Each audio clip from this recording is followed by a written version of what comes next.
Le chrétien est un disciple. Vous savez pourquoi le chrétien est appelé disciple? Le mot chrétien même est devenu banal. C'est vrai que dans l'église d'Antioche, c'est à l'église d'Antioche pour la première fois que les chrétiens ont été appelés chrétiens. Parce qu'on les voyait comme étant les petits Christ. Mais en fait, c'est disciple.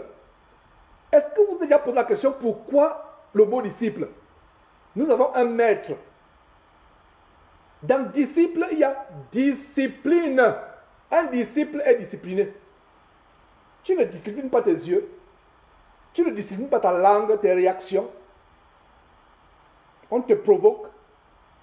Tu réagis avec calme. Tu te contrôles, tu te maîtrises. Tu vois quelque chose d'impur, tu enlèves tes yeux rapidement. Un disciple se discipline. Donc, à partir d'aujourd'hui, associer disciple de Christ à discipline. Et ça va nous aider. Parce que je ne sais pas quelle idée vous avez, vous, de disciple de Jésus-Christ. En partageant cet enseignement, mes frères et sœurs, moi, je vous révèle que un enseignement comme celui-là me montre que un disciple est celui qui est discipliné. La discipline, c'est la discipline de qui? Du Seigneur Jésus. Tu n'es pas discipliné, tu n'es pas un disciple. Je pense que beaucoup parmi nous, en écoutant cet enseignement, eux-mêmes vont se disqualifier, ne pourront plus s'appeler disciples. Tu ne fais plus n'importe quoi, tu ne vois pas, tu n'écoutes pas n'importe quoi. Et la musique encore, c'est plus dangereux. Je pense qu'une autre fois, ce sera la musique, l'oreille. Aujourd'hui, on a mis l'accent sur les yeux et sur le plan sexuel. Mais il faudrait d'autres émissions, d'autres enseignements sur maintenant l'oreille. Ce qu'on écoute. Surtout nous qui sommes nés avec une oreille musicale. Oh là là. Oh là là. Mes enfants sont témoins de la torture que j'ai souvent quand une sonorité passe comme cela. Que ce soit pas une sonorité. Ça veut dire que franchement, c'est une torture. Parce que j'ai une oreille musicale. En anglais, on l'appelle perfect pitch. Et malheureusement, mon enfant a hérité de cela. Malheureusement. Il aime la musique classique militaire. C'est un problème qu'il a. La musique classique, l'orchestre, il fait des études, il est là, il est discipliné dans beaucoup de choses. J'admire sa discipline. Cet enfant a une discipline. Quand il veut se discipliner dans les études, oh là là, il est discipliné. Mais c'est la musique classique militaire. Et je le comprends. Quand il est né, à l'époque, je venais de commencer le boulot, j'ai dit à un collègue que my son has the perfect pitch. On appelle ça en anglais perfect pitch. Et quand je leur dis, quelqu'un s'est retourné, il me dit sur 1 million, il y a peut-être 2 ou 3 qui ont ce perfect pitch. Je ne sais pas si moi j'ai le perfect pitch, mais quand une musique passe, quand c'est faux, je sais que c'est faux. Quand quelqu'un joue, il a dégagé, même si c'est un grand pianiste, quand même si une fraction, il est sorti un peu, tout petit peu de la gamme, ça sonne mal à mes oreilles. Mais Dieu m'en a délivré et je pense que ce n'est plus comme c'était avant. Donc il est avec ça, ça veut dire quand il naissait, la musique, il pouvait dormir profondément. Et à l'époque, quand il naît, votre frère Georges n'était pas encore le frère Georges que je suis aujourd'hui. Je me débarrassais de beaucoup de choses, excepté le jazz. J'aimais beaucoup le jazz. Donc je mets le jazz, il se réveille. Il a tenté, il avait 1 mois, 2 mois, on a observé cela. Et finalement, j'ai compris qu'il avait le perfect pitch. Et c'est quelque chose avec lequel il bagarre. Il est en train de m'écouter, il est juste en face de moi. C'est pas facile. De tout ce qu'il pouvait prendre de moi, c'est ce qu'il a pris. Et lui, c'est plus grave parce que c'est le perfect. On appelle ça perfect pitch. 1 million de personnes. C'est peu de personnes dans le monde qui ont ça. Il a l'oreille musicale. Il me dit, papa, j'ai besoin d'une clarinette. J'ai souri dans mon cœur. Il commence le boulot lundi. Il a eu son premier boulot. Et je donne son témoignage. Il a eu le boulot, c'est le premier boulot qu'il aura dans sa vie, le boulot de vacances. Il a fait une interview. Il était le dernier à interviewer. On a interviewé 17 personnes. Et il était la 17e personne. Dès qu'on a interviewé, je l'ai déposé. C'est non de la maison. Je l'ai déposé. Et quand il est déposé, quelques temps après, la femme dit, c'est toi qu'on recrute. On recrute. Et je suis sûr qu'ils ont vu la différence. Cet enfant m'est cher.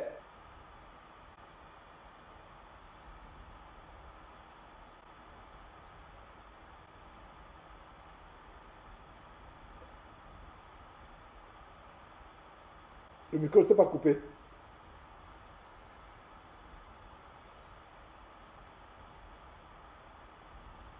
On s'est investi dans l'éducation de cet enfant, de nos enfants. On met beaucoup d'efforts. Il y a beaucoup de privations, beaucoup d'investissements. En tant que parents, vous comprenez, nos enfants, c'est notre relève. Si un jour nous ne sommes pas ici, c'est nos enfants. Donc, il a commencé ce stage de vacances à 16 ans. Ça peut vous choquer, mais c'est comme ça aux États-Unis. 16 ans, les vacances, etc. C'est là où tu commences à te confronter avec la société. Donc, il a fait l'interview depuis la maison. Il a passé le premier tour depuis la maison. Après, on l'a appelé pour l'interview. Je l'ai appelé, je l'ai conduit. Et il est allé. Nous l'avons éduqué à être droit, à être vraiment distingué, même dans la manière par laquelle il s'habille, le comportement, le respect. Quand tu es devant un aîné, tu dis yes, madame, yes, sir. Vraiment, on l'a conditionné. Et la femme avait déjà interviewé 17 étudiants, ou 16, je ne sais pas si tu m'as dit 16 ou 17. Et donc, il était le 17e. On avait déjà interviewé 16 ou 17, il était le 16e ou le 17e. Donc, quand on l'a interviewé, 2 heures de temps après, donc les jours précédents, on avait interviewé beaucoup. Moins de 2 heures de temps après, dès qu'on rentre, le texte message de ta mère, puisqu'il n'a même pas le téléphone personnel. Donc, c'est par sa mère, le téléphone de sa mère qui communique et on a dit, c'est toi qu'on a admis. On a rendu grâce à Dieu et après, plus tard, j'ai dit, quelle est ta première réaction? Est-ce que tu es allé dans ta chambre? Est-ce que tu as remercié Dieu? Nous, comme cela, quand j'ai commencé le boulot, je devais faire plusieurs interviews il y a plusieurs années. Mais toi, le premier interview que tu as, c'est le premier, tu le reçois. Et on avait déjà interviewé 17 personnes et tu as été retenu seul. N'est-ce pas la grâce de Dieu? Est-ce que tu as cru dans ta chambre pour remercier Dieu, pour prier? Il me dit, je l'ai fait. Alors, pourquoi je parle de cela? Après, il me dit, papa, je pense que quand je vais commencer à avoir mon salaire, j'ai toujours pensé avoir une clarinette. Ah, j'ai dit, mon fils, pourquoi tu vas avoir une clarinette pour faire de la musique? J'ai dit, est-ce que tu sais que la musique, c'est pour glorifier Dieu? Toute musique qui ne glorifie pas Dieu ne vient pas de Dieu. Le but de la musique. Et j'ai compris qu'en fait, c'est l'addiction qu'il a avec cette musique. Et il a pris ça de moi. Et ce n'est même pas la musique que c'est le rap, etc. C'est la musique militaire, classique. Des heures et des heures de fois, j'entends une musique, je dis, mais qu'est-ce que tu es en train de suivre? C'est la musique. Je ne trouve pas ça tellement dévastateur, mais je ne trouve pas ça aussi innocent. Avec le diable, il n'y a rien d'innocent, je vous assure. Ça peut être propre aux oreilles, musicalement. Ça peut être décent, mais ça peut être même plus dévastateur que le dombolo, que le rap. Est-ce que vous me comprenez? Alors, il me dit, je vais avoir une clarinette. Je dis, non. Tu ne peux pas avoir un instrument de musique si le but est de satisfaire ta chair. Quand tu sais la musique, qu'est-ce que ça te fait? Oh, ça me fait du bien. Je sens, et je comprends, quand on a ce jugement, en fait, et tu suis les musiques compliquées. Parce que la musique classique militaire, il y a la musique classique, il y a aussi la musique classique militaire. Même des frères qui sont musiciens parmi nous, quelle idée d'aller sur la musique classique militaire. Et il est tellement passionné par ça. Ils sont là, une orchestre philharmonique, ils sont là en tenue, ils jouent. Et j'ai essayé de le convaincre, je ne sais pas si je le convainc, mais je pense qu'il a besoin de prière pour que c'est quelque chose qu'il est né avec. Et je pense que la délivrance est déjà là. Mais, comme je l'ai dit au début de l'enseignement, la vraie délivrance, c'est la discipline. Ce sera difficile au début, mais à force de... Et ce n'est pas... Peut-être quelqu'un parmi vous a le même cas que lui. La musique est dangereuse, il y a le sexe, la musique. Donc, quand vous suivez une sonorité, fermez. Commencez à vous discipliner. C'est là où la délivrance vient. Alors, je lui ai dit, et je profite de son témoignage pour vous donner les conseils que je lui ai donnés. Ça peut aider quelqu'un qui me suit. Je vous en supplie. Comprenez aujourd'hui que la musique, c'est pour glorifier Dieu. Pourquoi tu utilises cette musique tellement qui est bizarre, les sonorités? Quelqu'un parle là, mais ça ne va pas l'intéresser. La musique, pourquoi? Non, ça me fait du bien. Alors j'ai dit, quand il a dit ça me fait du bien, j'ai compris que le diable a pu l'attaquer. Et les paroles que j'ai lui données, j'ai dit que ça te fait du bien. La musique n'est pas pour que tu aies du bien. Que tu aies bien dans la chair. Donc ça veut dire que qu'est-ce que tu es en train de satisfaire? Lui-même, il a répondu, je suis en train de satisfaire ma chair. Il dit, ah bien, très bonne réponse. Tu satisfais ta chair. La musique est pour faire quoi? Pour glorifier Dieu et non pour satisfaire ta chair. Quand tu satisfais ta chair devient Dieu pour toi. Est-ce que vous commencez à comprendre, frères et sœurs? Donc, quand tu fais la musique pour satisfaire ta chair, tu es en train de dire inconsciemment que ta chair a pris la place de Dieu. La musique n'est pas pour assouvir, comme on dit, les gens du monde disent la musique apaise les mœurs. Non. Fais du bien à la chair. Et si tu joues la musique, parce que nos enfants, ils pensent qu'ils sont tellement plus intelligents que nous. Ils me disent non, je vais commencer à composer les chansons pour Dieu. Je dis non. Dieu n'est pas glorifié. La loi de Dieu, il faut les paroles. Tu joues les instrumentaux, tu vas dire que je vais composer la musique pour glorifier Dieu. C'est une ruse du diable. Parce que le diable est dans ton cœur, il te dit, tu vas glorifier Dieu par ta musique. Non, ne t'en fais pas, jeune homme, n'écoute pas ce que ton père te dit. Avec la musique, tu peux glorifier Dieu. La musique céleste au ciel. Et laissez-moi vous dire que Satan, dans sa composition, les instruments de musique faisaient partie de sa composition. C'est pour ça que la musique et vous-même, mes frères et sœurs qui m'écoutez, il y a des fois, par hasard comme ça dans un supermarché ou dans la rue, ou même par hasard, tu suis une sonorité et voilà toute une page de ton passé qui est ouverte. Et bien des fois, cette page c'est quoi? De ton passé, ce n'est pas des choses gaies. C'est l'abomination sexuelle, c'est la débauche sexuelle, c'est l'ivrognerie. Bien des fois, et tu commences à penser aux ex, tu commences à penser à l'ancienne vie que tu as menée à cause d'une sonorité. C'est le même qu'avec le parfum. Surtout les parfums de grande marque où ils font les invocations démoniaques, c'est la même chose avec la musique.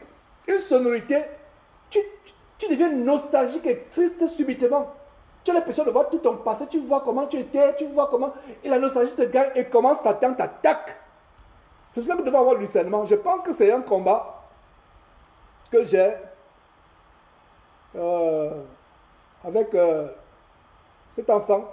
Nos enfants, c'est vraiment quelque chose de tellement grand parce que le diable fait tout et tout pour les attaquer. Peut-être que je vous partagerai mon témoignage en tant que père par rapport à ce garçon, notre premier garçon. Le diable a tout fait pour détourner cet enfant. Mais aujourd'hui, on peut voir comment Dieu a eu pitié de nous. Les jeux vidéo, les choses terribles, vraiment détourné. J'ai mis une pause parce que vraiment, moment, j'étais tellement... L'émotion a gagné mon cœur parce qu'en fait, il était en train de rendre grâce à Dieu du long chemin. Du long chemin qu'on a pris pour mettre cet enfant sur la voie droite. Parce que la Bible dit que si quelqu'un ne sait pas prendre soin de sa propre maison, comment prendra-t-il soin de l'église de Dieu? Ça dit que si, surtout pour nous qui voulons servir à la prédication, servir dans un ministère, être berger, etc., notre maison doit être modèle. Et bien des fois, ce n'est pas le cas. Le diable passe par nos enfants pour les tribler, pour nous attaquer. Et j'ai expérimenté la délivrance, c'est tout un aspect de notre vie, notre famille, que je vous partage. Et la raison étant que ça peut édifier notre père. Ça peut édifier une mère qui est là. Ça peut vous édifier, ça peut vous encourager que l'espoir est là. On a vu le bout du tunnel parce qu'on a été ferme avec les enfants. On a été dur, sévère. En même temps qu'on était sévère, on manifestait beaucoup d'amour. On continue à manifester beaucoup d'amour, mais ils savent qu'on est sévère, qu'on ne tolère pas les choses. Et on a vu comment le diable luttait contre ce garçon. Il luttait, il bagarrait. Mais on a vu comment, à cause de ces enseignements, par exemple l'étude de Proverbes qu'on a faite, qui a béni beaucoup de jeunes, et même avant cela, on a vu comment l'enfant a commencé à revenir sur la voie droite, excepté la musique militaire, qui est un véritable combat. Donc c'était une parenthèse, mes frères et sœurs, pour nous édifier, nous encourager. La Bible dit, instruis l'enfant selon la voie qu'il doit suivre. Devenu grand, il ne s'en détournera pas. Ma soeur, toi qui me suis actuellement, tu as un enfant qui donne les maux de tête. Tu as un enfant qui donne les cauchemars. Ne te décourage pas. Continue à prier pour lui. Continue à lui dire la parole. Même si tu es une femme, une femme ne peut pas enseigner, surtout quand ton enfant est grand. Mais tu peux lui dire non, il n'est pas bon pour toi de passer le temps sur Internet. Il n'est pas bon pour toi. Continue à dire cela. Il n'est pas bon pour toi de marcher avec les mauvaises compagnies, avec les gens qui fument, avec les gens. Il n'est pas bon pour toi. Continue à parler. Sœur, ne te décourage pas.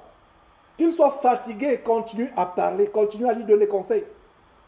Et en même temps que tu donnes les conseils, prie Dieu pour lui. Combien de temps tu as mis les genoux par terre pour ton enfant? C'est pour ça que quand on voit comment l'enfant, le diable a lâché notre enfant, c'est pour ça que vous avez eu l'impression que mon micro était coupé. Non, le micro n'était pas coupé. C'est qu'à un moment, on a lutté contre le diable pour cet enfant. Mon épouse, peut-être, je pense que c'est elle qui pourra témoigner un jour. On a lutté. Tu vois que le diable veut nous voler l'enfant. Mais l'enfant a été remis sur les rails. Je ne vais pas dire publiquement ce que je pense de lui pour que sa tête ne s'enfle pas d'orgueil, pour qu'il ne se dise pas non, mais tout ce que je peux dire, c'est que je rends grâce à Dieu. Ce n'était pas facile.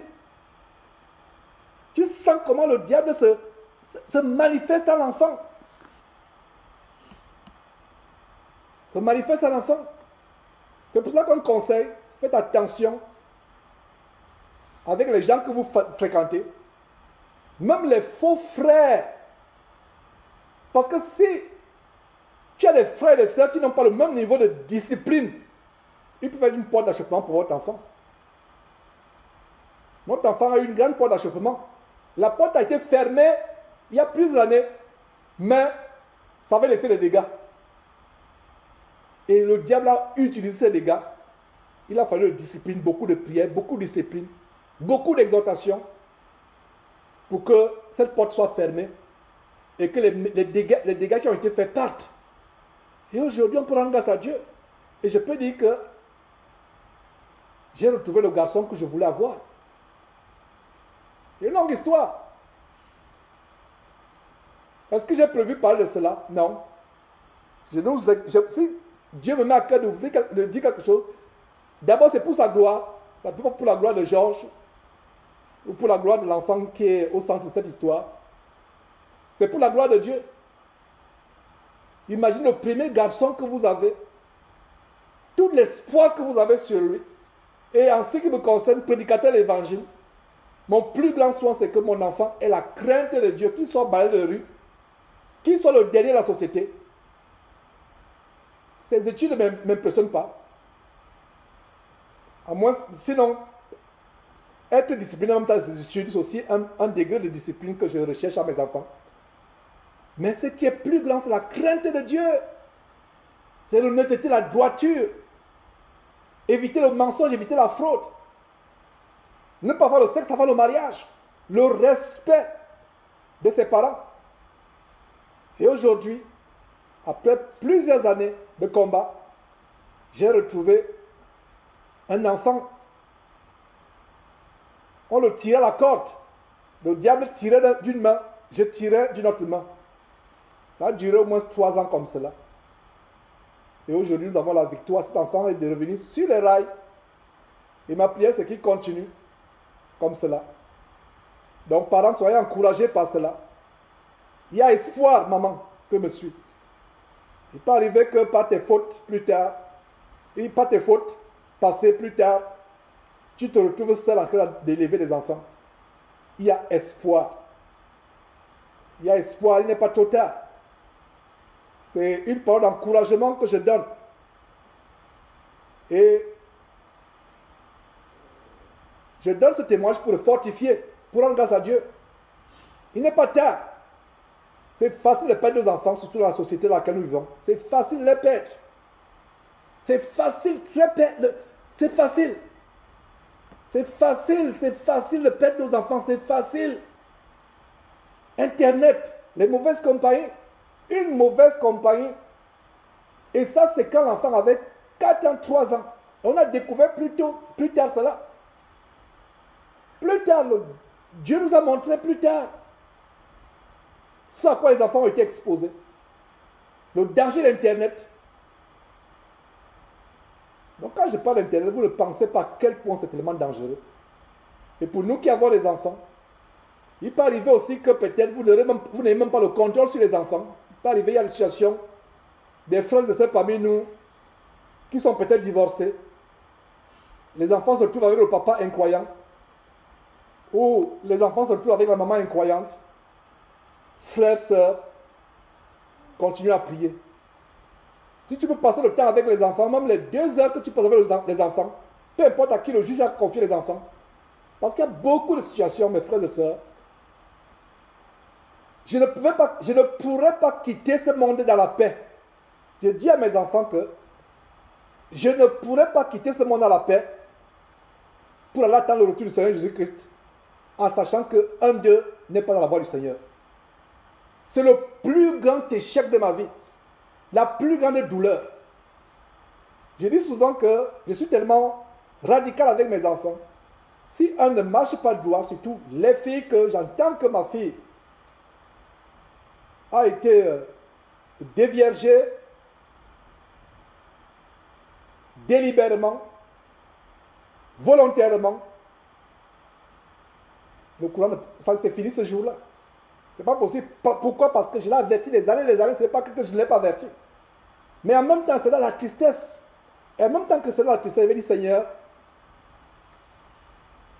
si tu peux sauver cette âme, c'est-à-dire que je la remets entre tes mains. Il y a beaucoup de situations, nous parents. Oui, cet enseignement n'était pas supposé arriver là où il est arrivé. Mes frères. Donc vous voyez comment Dieu nous aime. Dieu a pu nous fortifier. Hein? Dieu nous aime tellement. Et il nous fortifie. La plupart d'entre nous avons des enfants.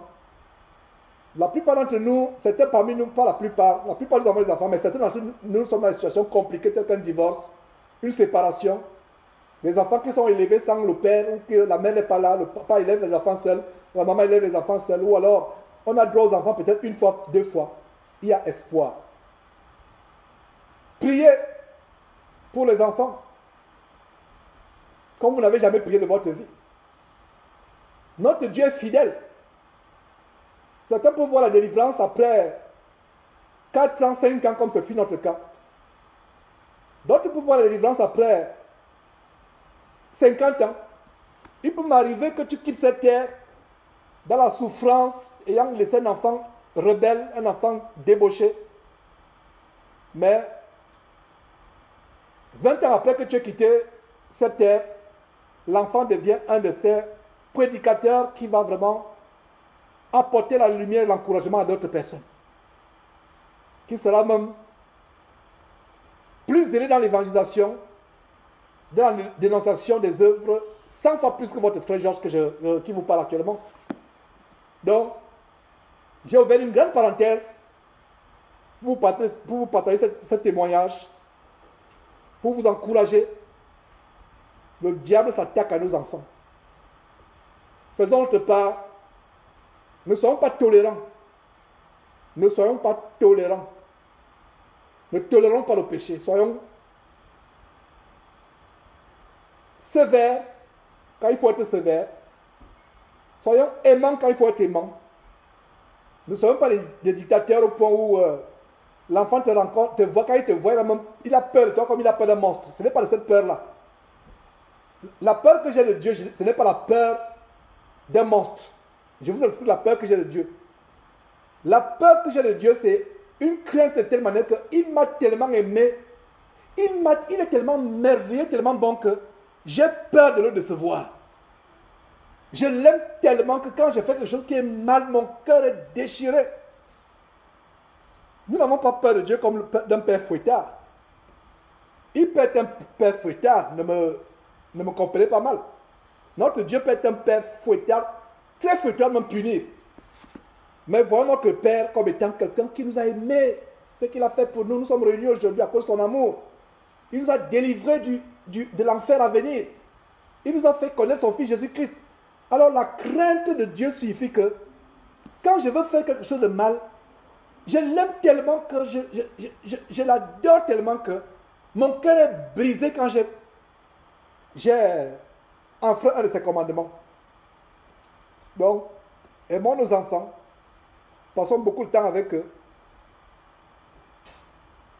Sœur, frère, toi qui écoutes ce témoignage que je viens de donner, il y a espoir. Vous pensez que le diable s'attaque à qui? Les enfants à qui vous montrez la voie droite. Ah! Oh là là! Et la plupart des problèmes que nos enfants ont, des fois les parents incroyants, nos collègues, nos amis, nos membres de famille n'ont pas les mêmes problèmes. Nous qui avons décidé de proclamer haut et fort, moi et ma maison, nous servirons l'Éternel. Oh là là! Vous aurez tout ça le triple. Le diable a entendu. Il va passer par les enfants. Il lui envoie les mauvaises compagnies. Il va exposer tes enfants à des portes ouvertes comme ce fut notre garçon. C'est pour ça que je vous dis, faites attention à qui vous faites entrer dans votre maison. Faites attention. Si vous discernez qu'il y a un frère qui n'est pas sévère et dur avec ses enfants, qui permettent que les enfants suivent n'importe quelle musique, qui permettent que les enfants regardent n'importe quoi à la télévision, s'habillent n'importe comment. Vous savez quoi? Mes enfants ne pourront pas être en communication avec une telle personne. Je vais dire, frère, non, je ne peux pas. Je vais confronter le frère. Il va dire, non, frère. Et c'est ce que j'ai manqué de faire par le passé. Il y a des situations où on se disait, non, c'est la vie privée du frère, tu n'as pas envie de ça. Mais à un moment, quand tu vois les conséquences, il faut frapper la main sur la table et dire, non, frère, écoute, nous sommes chrétiens, nous ne sommes pas chrétiens. Si nous sommes chrétiens, nous sommes des disciples de Jésus-Christ. Donc, disciple signifie que je vis discipliné.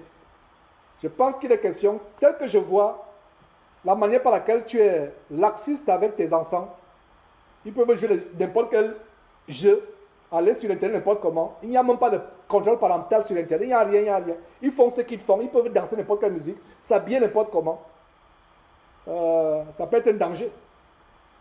Ça peut être un danger. Et les enfants, à un moment, vont se dire, mais pourquoi papa est tellement dur avec nous? Mais pourquoi quand on va chez tel, on est avec les enfants de tel, on voit tout. Ils ne peuvent pas comprendre. Ils ne peuvent pas comprendre. Ils sont très petits pour comprendre. Plus tard, ils vont comprendre. Donc, faisons tellement attention.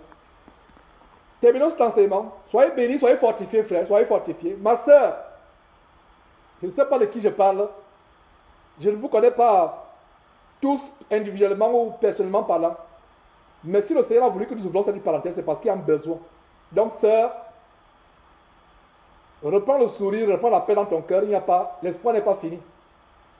Dieu va remettre les enfants sur le droit chemin au nom de Jésus-Christ. Tes pleurs, tes cris ne seront pas en vain devant Dieu. Ta discipline ne sera pas en vain. Même si tu n'as pas fait ton travail par le passé, repens-toi et dis, Seigneur Dieu, j'ai fauté quelque part par rapport à mes enfants. J'ai fauté. Pardonne-moi. Peut-être moi j'ai été un scandale aux enfants. Et comment nous parlons pouvons scandaliser les enfants en les exposant sur Internet, en les exposant à regarder n'importe quoi à la télévision. Nous-mêmes, nous ouvrons les portes consciemment ou inconsciemment. Demande pardon à Dieu d'abord. Repends-toi. Et ça peut être difficile quand les enfants sont grands. Et même quand les enfants sont grands, Dieu écoute nos prières. Même quand les enfants sont grands, continue à leur parler. Continue à les avertir. Même s'ils ne vivent plus là à la maison, prenez le temps, appelez pour dire que mon fils, ce n'est pas comme ça que tu dois agir. Ce n'est pas comme ça que tu dois faire les choses. Parle, parle, parle. Ma mère pensait quand elle me parlait, je ne l'écoutais pas. Mais combien de fois vous m'avez entendu parler de ma mère, comment elle, chaque fois, elle criait. Et je vous avoue que elle pensait quand elle parlait, je n'écoutais pas. Surtout nos mères. Et seul en Christ, je vais te faire une révélation. Nous les hommes, nous écoutons nos mamans. Même si on leur montre qu'on n'écoute pas. Même si on prend la parole, on veut se rebeller, on veut regimber, nous écoutons.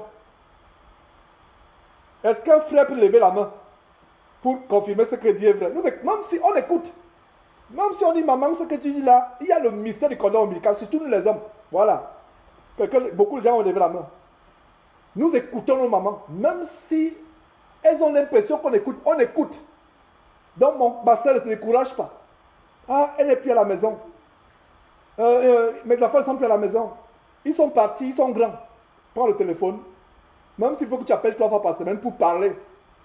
Que mon garçon, cette histoire de vin là, boîte de nuit, alcool, whisky, femme là, c'est pas bon. Dis, chaque fois, dis, ne te fatigue pas. Ne te fatigue, il y aura les résultats. Ne te fatigue pas. Ne sois pas fatigué. Je dis, oh frère, je suis fatigué. Que je n'entende pas ça de ta bouche, ma soeur. Que je n'entende pas ça de ta bouche, mon frère, dit que je suis fatigué. Non, ne sois pas fatigué. Même s'il faut que tu t'évanouisses en lui disant cela, évanouis-toi. Mais tu ne vas pas t'évanouir au nom de Jésus-Christ. Parle tous les jours. Parle tous les jours. Tu ne peux pas évangéliser, tu ne peux pas lui enseigner la parole de Dieu, mais tu entends que ton fils qui est incroyant a une copine dehors. Dis, mon fils, ce n'est pas bon. Mon fils, ce n'est pas bon. Imitez la mère de Lemuel, le roi Lemuel. En Proverbe chapitre 31, comment sa mère lui parlait. Parlez incessamment. Parlez incessamment. Père, mère, parlez à vos enfants. J'ai un de mes enfants, c'est une fille. J'ai l'impression que quand je donne le conseil, c'est celle qui écoute le moins. Mais vous savez quoi? Je me suis rendu compte que c'est elle qui écoute le plus. Par comment? Par le mystère. J'avais l'impression que c'est elle. Parce qu'elle a une attitude particulière. J'ai l'impression que c'est elle qui écoute le moins. Mais je me suis rendu compte que c'est elle qui écoute le plus. Je me suis rendu compte. Donc ne te décourage pas. Il va te raccrocher au nez. Il dit, maman, vraiment, je ne veux plus. Ne m'appelle plus si c'est pour me dire cela.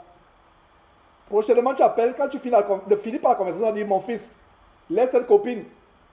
Laisse cette copine, concentre-toi sur ta femme. Laisse les mauvaises compagnies, laisse la corruption, laisse la fraude. Mon fils, contente-toi de ton salaire. Continue à dire, ce n'est pas en vain. Terminons l'enseignement. Véritablement. Alors, on a vu donc comment, contrairement à Job, qui avait fait un pacte avec ses yeux, David n'a pas fait ce même pacte au point de tomber dans la débauche. Quelque chose de terrible. Et on a vu comment l'apôtre Paul est allé même plus loin. Lui, il a dit, le pacte c'est bien, mais je vais aller au-delà du pacte parce que je suis disciple de Jésus-Christ. Un disciple discipline son corps. Il le tient assujetti. Job n'était pas encore disciple de Jésus-Christ. Job ne connaissait pas les éléments de la discipline chrétienne que je vous enseigne. Donc, il pouvait tout simplement supplier ses yeux et dire, Dieu, œil droit et œil gauche, signons un pacte. Il a fait un pacte. Mais Paul vient plus tard, des milliers d'années plus tard, il dit, moi je suis disciple. Il n'y a pas de pacte. Vous, mes yeux là, vous allez mettre assujetti. Assujetti. Terminons avec l'histoire de Joseph et on va se séparer. Mes frères et sœurs. Genèse chapitre 39.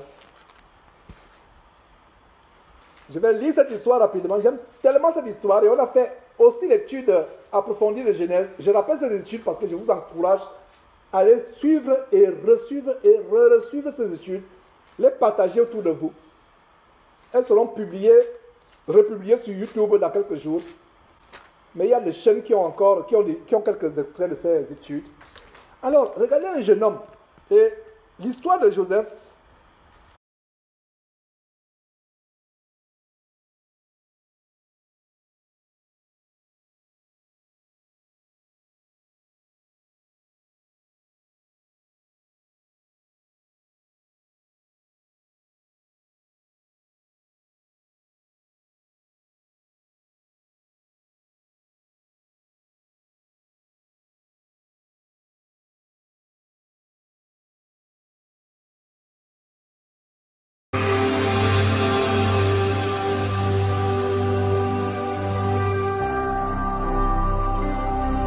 Jésus-Christ TV,